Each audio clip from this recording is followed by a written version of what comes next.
بسم اللہ الرحمن الرحیم۔ ناظرین، پروگرام کرنٹ افیئر کے ساتھ آپ کا میزبان سید آصف علی حمدانی حاضر خدمت ہے۔ ناظرین، اپنے اس پاک دیش کی کون کون سی کہانیاں سنائیں، کب ہر روز ایک نئی کہانی جنم لیتی ہے۔ ابھی ایک کہانی کا اینڈ نہیں ہو رہا ہوتا تو ایک نئی کہانی شروع ہو جاتی ہے، اور ساری کہانیاں جتنی بھی ہیں وہ اس بربادی کی ہیں، تباہی کی ہیں، اور اس ملک کے ساتھ ظلم اور زیادتی کی کہانیاں ہیں، اور اتنی لمبی داستانیں ہیں کہ جن کا اینڈ کہیں نظر نہیں آ رہا ہے۔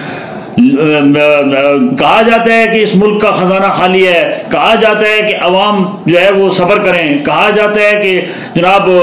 IMF کی قسط آنے دیں تب حالات درست ہوں گے، کہا جاتا ہے کہ ورلڈ بینک سے پیسے آنے دیں حالات ٹھیک ہوں گے، کہا جاتا ہے کہ بیرونی مدد آنے دیں تو آپ کی قسمت جو ہے وہ بدل جائے گی، لیکن یہ سب جھوٹ ہے، یہ سب فراڈ ہے، اور یہ ہمارے ساتھ گزشتہ 75 سالوں سے یہ کہانی چلتی آ رہی ہے اور ہماری تباہی بربادی ہوتی جا رہی ہے۔ ناظرین، ابھی جو ایک نئی کہانی سامنے آئی ہے کہ دبئی لیکس جو ہے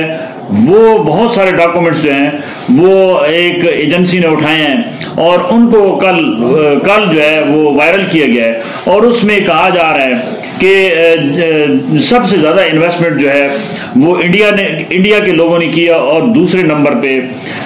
30 کھرب روپے 17,000 پاکستانیوں نے وہاں انویسٹمنٹ کیا ہے۔ اب کہا جا رہا ہے کہ خزانہ پھر خالی ہے۔ اب مزے کی بات یہ ہے کہ اس کہانی کے اندر آپ سنیں تو آپ کے رونگٹے کھڑے ہو جائیں گے۔ کون لوگ ہیں یہ 30 کھرب روپے جن کی پراپرٹیز جو ہیں وہ دبئی کے اندر ہیں؟ ان میں آپ نام سنیں گے تو آپ حیران نہیں ہوں گے لیکن پریشان ضرور ہوں گے۔ سب سے پہلے آصف علی زرداری اور ان کی بچے جو ہیں وہ ہیں، اس کے بعد نواز شریف کے بیٹے ہیں، تیسرے نمبر پہ اسحاق ڈار کے بچے ہیں، چوتھے نمبر پہ شیر افضل مروت صاحب ہیں، پانچویں نمبر پہ محسن نقوی صاحب ان کی اہلیہ ہیں، اور اسی طریقے سے آپ کے بہت سارے بیوروکریٹس ہیں، اور جو ہے وہ اور اعلیٰ شخصیات، ریٹائرڈ سابق صدر جنرل پرویز مشرف اور سابق بہت سارے جرنیل جو ہیں ان کی بھی پراپرٹیز اربوں روپے کی جو ہیں وہ وہاں پہ دبئی میں ہیں۔ اور مزے کی بات یہ ہے کہ کہا جا رہا ہے کہ حالات خراب ہیں، عوام تھوڑا صبر کرے، معاشی استحکام کے لیے ہم پالیسیاں لا رہے ہیں۔ اب سوال یہ پیدا ہوتا ہے کہ جو بندہ یہاں سے چوری کر کے پیسہ بیرون ملک لگاتا ہے اور وہاں پہ اپنی اربوں خربوں کی پراپرٹیاں بناتا ہے، وہ اس ملک کے ساتھ کیسے مخلص ہے؟ وہ کشکول اٹھا کے مانگ تو رہا ہے، اقتدار تو اس کو بٹھا دیا گیا ہے، اور وہ مانگنے کے لیے بٹھایا گیا ہے کہ آپ مانگے، ایک ایک کی منت کریں، کشکول اٹھائیں اور منت سماجت کریں کہ ہمارے اس کشکول میں کچھ نہ کچھ ڈال دو بابا۔ اب سوال یہ پیدا ہوتا ہے کہ یہ جو آپ نے یہاں سے اسی ملک سے سیاست بھی کی، حکمرانی کے مزے عیاشی بدماشی بھی کی ہے، اور یہیں سے آپ نے جو ہے وہ سروسز کے عوض پیسے بھی لیے ہیں، اور آپ وہاں محل بنا رہے ہیں دبئی میں، تو آپ اس ملک کے ساتھ کیسے مخلص ہیں؟ اس قوم کے ساتھ کیسے مخلص ہیں؟ آپ کیوں نہیں وہ پراپرٹیز جو کھربوں روپے ہے، اب تو ڈکلیئر بھی ہو گیا ہے اور آنے والے دنوں میں پوری فہرست آ رہی ہے کہ اس کی پراپرٹی کہاں ہے۔ لکی ویکس کے بعد یہ جو ہے دوسرا بڑا سکینڈل ہے دبئی لیکس، اور اس دبئی لیکس کے آنے والے دنوں میں آپ کو بہت سارے اور بھی جو ہے وہ چہرے نظر آئیں گے جنہوں نے اس بہتی گنگا میں سے پاکستان سے ہاتھ دھو کے وہاں بیرونی ملک بہت بڑی بڑی پراپرٹیز بنائی ہیں۔